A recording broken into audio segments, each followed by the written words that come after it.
বর্তমানে মানুষ এত সুন্দর করে গুছিয়ে মিথ্যা বলতে পারে, কোনটা সত্যি আর কোনটা মিথ্যা তা বোঝা যায় না সহজ। চোখে চোখ রেখে কথা বলে, হাসি মুখে দেয় আশ্বাস, কিন্তু ভিতরে থাকে লুকানো হিসাব, স্বার্থ আর অভিনয়ের মুখ। ভালোবাসা আজকাল সন্দেহে ভরা, কে আসল কে অভিনয় করছে সব মিলিয়ে মন দ্বিধায় পড়ে যায়। বিশ্বাস করার আগে এখন শতবার ভাবতে হয়। একসময় ভেবেছিলাম মানুষগুলো হয়তো অন্তর থেকে ভালো, কিন্তু সময় দেখিয়েছে ভালোবাসার মুখোশের আড়ালে চুপ করে দাঁড়িয়ে থাকে প্রতারণা।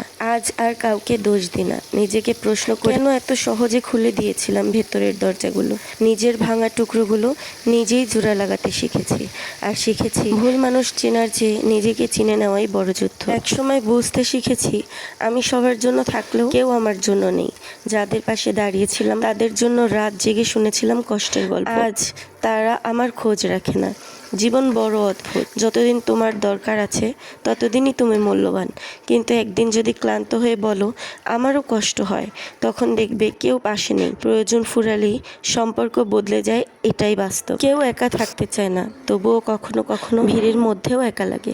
কাছে থেকেও কেউ পাশে থাকে না। দিনের পর দিন সঙ্গ চেয়ে সঙ্গীহীন চলতে চলতে একাকিত্ব একসময় অভ্যাস হয়ে যায়। শুরুতে এটা কষ্টের ছিল, তারপর ধীরে ধীরে প্রয়োজন হয়ে উঠল, শেষমেশ একা থাকাটাই ভালো লেগে গেল। এখন আর কাউকে দরকার পড়ে না, একা চলতে শিখে গিয়েছি, একা সামলাতেও পারি নিজেকে। একটা সময়ের পর মানুষের কষ্ট প্রকাশ করার ভাষা হারিয়ে যায়, কথাগুলো গলায় আটকে থাকে, কিন্তু কেউ শুনতে পায় না। অনেকেই ভাবে যে কাঁদতে পারে না সে শক্ত মানুষ, আসলে সেই সবচেয়ে দুর্বল। কান্না মানুষকে হালকা করে, কিন্তু যারা কাঁদতে পারে না তারা কষ্টের ভার নিয়ে ধীরে ধীরে মরে যায়। কোথায় যেন শুনেছিলাম যে আপনার যদি পান্তা ভাত কাঁচামরিচ পেঁয়াজ দিয়ে খেতে ভালো লাগে, জীবনেও এই কথা কাউকে বলতে চাইেন না, বলবেন বিরিয়ানি ভালো লাগে, তাহলে ডাল ভাত পাওয়ার সম্ভাবনা বেশি। আর কেউ যদি জানে পান্তা ভাত দিয়েই আপনাকে খুশি করা যায়, সে আপনাকে আর গোনাই ধরবে না, ভাববেও না এই মানুষের চাহিদা কম, তাই সে একটু সম্মান পাওয়ার যোগ্য।